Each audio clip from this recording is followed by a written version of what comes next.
Welcome to Ed Fluential Sports, where passion meets precision. As I'm your host, Ed, diving deep into the plays, players, and stories shaping the game. We're here to talk about the 2026 NBA Finals wrapped up last night. A very entertaining series. It wasn't a long series, but it was entertaining for what it was. Where do I? Knicks 1-5. Knicks win their first championship in 53 years. A great accomplishment for them. Their first ring since 1973. And Jalen Brunson becomes the fifth small guard to win a Finals MVP, sixth to be the best player on a Finals winning team. The reason why I say that is because Bob Cousy I also consider in that mix, but Finals MVP didn't exist in the '60s.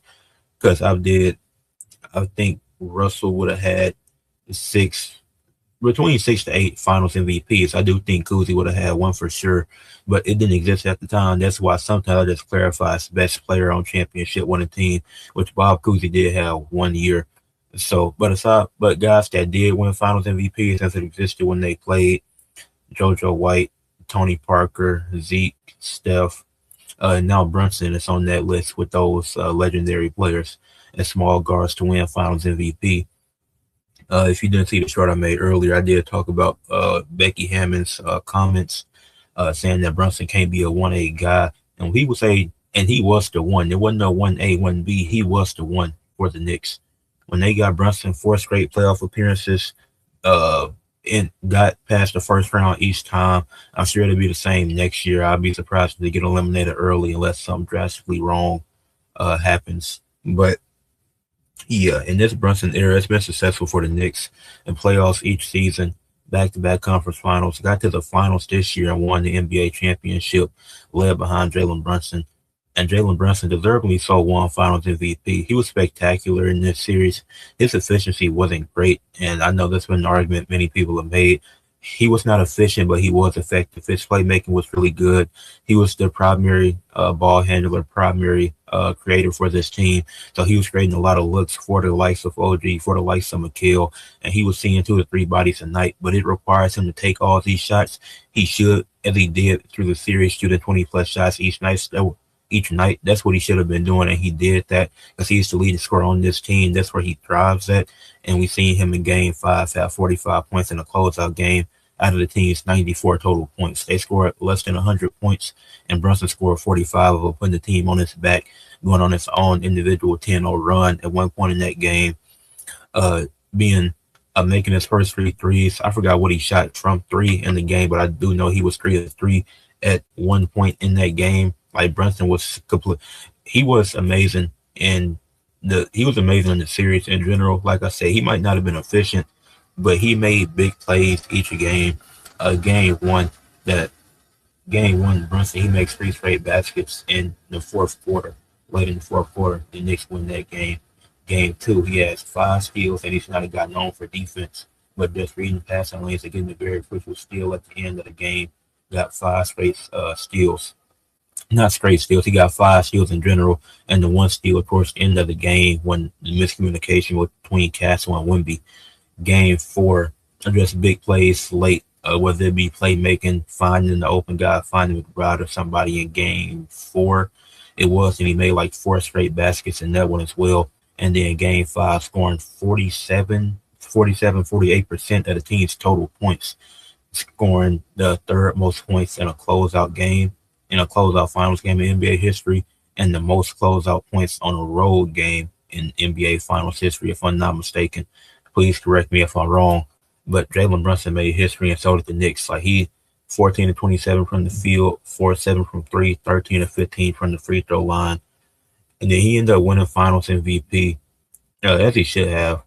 It was only one game he had under 30, if I'm not mistaken. And there was a game, I forget if that's a Game 2 or Game 3, but it was Game 2. It was Game 2, he had 20 points. Every other game, he had 30 or more points. He attempted at least 25 shots a night, which he should be doing as the leading scorer. Like, Kobe got praised for being inefficient and winning, so I don't see why Brunson can't. Obviously, they're 2 different players, but when you're the leading scorer, you should be taking the most shots. That's where you thrive at. The team didn't get this far with you just settling. So Brunson, he played great. He won Finals MVP deservedly. So But the Knicks in general, they just play really good team ball. OG in games 3 and 4, even that game 3 loss, and I honestly felt like the Knicks could have won this in a sweep, but the refs helped extend this. The Zebras extended this series in game 3. That first minute of the fourth quarter was really bad. Some of the worst officiating I've seen in these playoff games. And if y'all know me, I'm not a guy that likes to blame refs. I don't like doing that because I don't think the game is always in their hands. It just now if you allow it to be, then that's on you. But I feel so like refs can play a factor, but I don't like mentioning them all the time. But I do think they played a big role in game 3 and why it helped and why the Spurs were able to get even one game in this series. But OG, he was instrumental in game 3 that they lost with 28 points and game 2 with 33. The putback tip in and them coming back from down 29 points. OG, he was just fantastic. He was doing his thing, couldn't miss. He was super efficient throughout the series up until game 5, but it didn't matter. He still gave you great defense. So he had 8 rebounds, 3 steals, and 1 block. Um, yeah, OG, he was the second best player in this series. His consistency and the way he stepped up in games 3 and 4 to keep the Knicks in this and not allow it to be a tie series, or for him to even go down 3-2 and then him still playing good defense in this game. His in this game 5, his offense wasn't there. He did disappear offensively, but OG is able to provide you so much. Karl Anthony Towns, got to give him his credit. He's been fantastic this playoff run through the first couple of rounds, developed as that secondary playmaker, doing his thing. And then in this series, playing good defense on Wemby, playing better defense than what I expected. In the final game, he did foul out and didn't contribute much, but he only played 23 minutes. And Mitchell Robinson, got to give him credit, playing with a broken hand or something's broken in his hand. So him just still playing through that. And even Brunson, I know he had the injury early in the series, but he still moved kind of slow. He was still moving slow from what I've seen. Like, he didn't look like he was moving his normal speed. So I do think he played through that injury he suffered in game 1 throughout the entire series. He might have been hit because it's hard to heal when you're continuing playing. You got to keep practicing. So it's like it might have healed a little bit, but he couldn't fully recover. That was it an ankle injury he had in game 1? It was either ankle. I think it was ankle, but I don't think he ever fully recovered from that. He will in the off season since he has some time off now, but he definitely was a bit slower footed. But Cat, back to him and Josh Hart, instrumental in game 1. 27 total rebounds. They did their thing. They were fantastic in that game, closing out possessions, creating extra possessions, and that's with Wemby on the floor. It's like Wemby didn't have a good game 1, and then what else? Game 2, you had 3 starters score 20 plus points, and Noah McHale was the best game. He had like 20 or 21 points that game. He did his thing. That was one of the quieter OG games, but having multiple starters score 20 points, it was like, yeah, that was great for them. The Spurs in game 3, like I said, I do think the rest played a factor, but I got to give the Spurs credit for at least keeping one of their leads in this series. So they did that. In game 4, Brunson, OG, they did their thing. But then in game 5, it was all Jalen Brunson. And that's embarrassing for the Knicks. Not for the Knicks, for the Spurs, because the Knicks missed like 3 or 4 free throws late, and they couldn't capitalize because the Spurs kept missing free throws too. And game 4, it was blowing a 29-point lead in the finals. It's like this doesn't happen in the playoffs. Very rarely does it happen. The largest lead I remember being blown was a 31-point lead by the Warriors in 2019. A first round game 2 with Kevin Durant on the floor. He might have went out with injury this game, or it was a game 3. But the Clippers won that game. They ended up losing the series in 6. Surprisingly, was it 6 or was it? I think it was 6. The Clippers they gave the Warriors a battle. It was a fun series, but Lemon Pepper Lou, he led a 31-point comeback in the first round, and it was like the Warriors. Everybody shocked, but the Warriors still took care of business. The Spurs aren't the Warriors. They weren't experienced. They weren't battle tested like them at this point. So it's like them blowing a 29-point lead. They already blew the lead in the first game. So you had a lead in each game and blew it every time. Even game 3, when they won, it was still a down to the wire game. So you led by at least 12 in each game and proceeded to only win 1 game. And then the Spurs made a lot of key mistakes and turnovers throughout this series. Game 2, like I said, the Castle Wemby miscommunication towards the end of the game, that was bad. Game 1 is really hard to pinpoint what went wrong because the Knicks just took over that last 3 minutes. They just disappeared those last 3 minutes. Game 3 for the Knicks, you had the really bad fadeaway by Mikal, and then he did something else. He dribbled the ball off his foot. Game 4, it was Wemby missed the 2 free throws at the 147 mark. Fox didn't. He took the layup for some reason when he didn't have to shoot at all. So that cost them then Game 5. It was just the missed free throws towards the end. And the Knicks were missing free throws, and y'all responded with their free throw misses of your own. Like and I did pick the Spurs to win this series, so I'm not going to be like, oh, they lost because they were inexperienced. Who was more experienced clearly didn't matter to me because I picked the Spurs to win the series. I knew the Knicks had the more playoff experience, but I still picked the Spurs to win because I thought they could. And they proved me wrong. They didn't win. The Knicks got the job done, so I just got to say congratulations to the Knicks. For the Spurs, this was embarrassing because I don't like the inexperienced excuse because you were up double digits in every game and you failed to capitalize. You won one game. Like, this easily should have been a 6 or 7 game series, and it wasn't. And it's like, it's nothing you can do about it now. And it's like the Spurs, there's so many people who can be blamed. I'm going to start with Wemby. He was the best player on the team. He did give you great defense. But for you in Game 5 to have 5 block shots in the first half and finish the game with 5 blocks, that's not even the biggest issue. Cat fouled out in Game 5, and you weren't aggressive at all. When Cat fouled out, you took 19 shots. You were 7 of 19. I need you to finish with more than 19 points in the last game, in the potential last game of the season up to that point. But that's all you can produce in that game. And then it's like he's shooting tour dates from 3. He was taking way too many threes in this series. He plays like a power forward, and he's smaller. He's not based off of height, but weight. Like, he got to get some muscle, but he's taking way too many threes. When you look at the 2 of 9 in Game 1, 2 of 6 Game 2, 2 of 4 Game 3, the 2 of 8 Game 4, and 1 of 6 Game 5.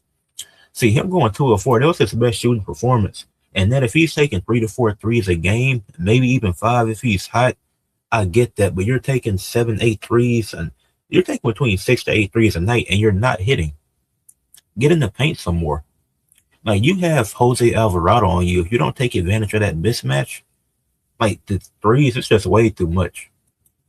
And it's like, I get it. He can hit the threes, but when you're going 6 of 21, 9 of 25, and 7 of 19, and these are in 3 of your losses, it was one loss where you played well, when 11 of 21, the other was 11 of 18. Much better, much more efficient than the other two. But it's like, you should be able to do that consistently. And then he had 3 double-doubles through the series, but it's like, it shouldn't be times where Josh Hart is out-rebounding you. And Wemby isn't the root of the problem for the Spurs because, like I said, he was still the Spurs' best player, but he was disappointed. Just because he was the best player on the losing team doesn't mean that he was great. Because their second best player was Dylan Harper coming off the bench, who barely got any assists as a backup point guard, which it's not even a bad thing because when you look at the context of the games, he had to be that secondary creator because Castle is a piss poor creator and Fox just disappeared in the finals. So it's like Harper has to provide some type of scoring, so he can't really try to get looks for others as their point guard because nobody else is doing anything. So the reason why Wemby's still the best player because he gave you that defense. The rebounding was there pretty consistently throughout the series. He was able to get to he scoring and get his thing. He averaged like 25, which was a bit down from the regular season, but much smaller sample size, so it is what it is. But Harper was the second best player because he had to come in, had to give them this production off the bench. He had to score. He can't go out there and look to create for others when Fox is trying that, when nobody in the starting lineup can even create for themselves. Wemby's not creating for others really because you need Fox out there to create for him. And then Castle, he's giving you good defense, but he's not on. I think he needed to be on Brunson more. And in Game 5, he disappeared. He went 1 of 10. And it's like, Castle, you can't rely on him to be that primary ball handler either. It's like he went 1 of 10 in the closeout game. He was really bad offensively. It's like Keldon Johnson is a very selfish 6-man. He won the award, but he's the most selfish 6-man ever. But Castle in the last 2 games, 2 of 7 from the field with 13 points and 3 turnovers, and then 6 points on 1 of 10 from the field with 3 turnovers again in Game 5. So the two games coming off the win y'all got in New York, he just disappeared. And like I said, with Castle, it's like his defense is so great. He's still developing as an offensive player. He's in year what, 2? He's in year 2, so I think Castle will be fine. He just had a disappointing finals, and I had to call that out. Can't just be like, oh, he's in year 2, so it's fine. Like, no, he was disappointing. I think he will be fine, but what his performance wasn't fine. And so, yeah. The Spurs, I do think Carter Bryant could have used some more minutes. Harper, he was the best player in Game 5. You're not going to win a game when your leading scorer is off the bench. You just can't win a game that way. Like I said, each game was a comeback by the Knicks, but each game was something different. It was a game when Brunson made these 3 straight shots down the stretch, and you also had Cat and Josh Hart combined for 27 rebounds. Game 2, I almost forget what happened in Game 2, but they won. Was a Game 2? Game 2 also went down to the wire. That was Wemby's best game, probably. Game 2 was the game. Yeah, Game 2 was the game where they had 3 starters score 20 plus points. I don't know how I forgot that easily. But Cat had a really good game. Then OG also added 17. Josh Hart didn't score at all, but he gave you 6 rebounds. In Game 3, the Spurs hold on to a lead finally, which we had been waiting on. Game 4, you get the 29-point comeback, epic. Game 5, Jalen Brunson scores 48% of the team's points and becomes the 5th ever small guard to win a Finals MVP and 6th guard to be considered the 6th small guard to be the best player on a championship winning team. Like I said, that includes Bob Cousy because Finals MVP didn't exist during his time of play, which is just unfortunate. But I still want to give my credit to those players from back then. So, yeah, the Knicks win. Yeah. I don't really have too much more to say. The Spurs led for 72% of this series, maybe 75 because they also led in Game 5 too. So they led for like nearly 80% of the series and won the one game. Congrats to the Knicks. Can the Knicks repeat? Could they be the first team this decade to repeat? It might be possible, but apparently the Celtics want Giannis, so they will have to run into the Giannis Celtics as possibly. They want Giannis and Trey Murphy. I don't know how they're going to pull that off, but if they can get them to Boston, I don't like splitting the Jays, but I'm not a Celtics fan, but I like seeing the Jays together. But if that's what the Celtics feel like they need to do, then they go for it. But the Knicks, if the Celtics don't get Giannis, even if they do, the Knicks have a great core. They do have a chance to repeat. They will be back in the playoffs unless Brunson gets injured or something. But obviously not hoping for that, knock on wood. But unless something crazy happens, this team is going to be back in the playoffs. Likely back in the conference finals at minimum. Maybe second round. Maybe the Pistons get them if they get like a Booker or somebody. But the Pistons can't put faith in until I see who is that secondary scorer for them. Boston, even if they if they don't get Giannis and keep Brown and Tatum, I could put trust in them that Tatum fully healthy. The Celtics, they can get a Knicks a fight if they're fully healthy for a full season together. But it's not a guarantee that Jaylen Brown is going to be there. Maybe it's not a guarantee. Yeah, because I don't think they're trading Tatum. But with that being said, leave a like on the video, subscribe to the channel, comment your thoughts, share for others to see. And congratulations to the Knicks. Jimmy Butler and Becky Hammond were proven wrong in these last 5 games.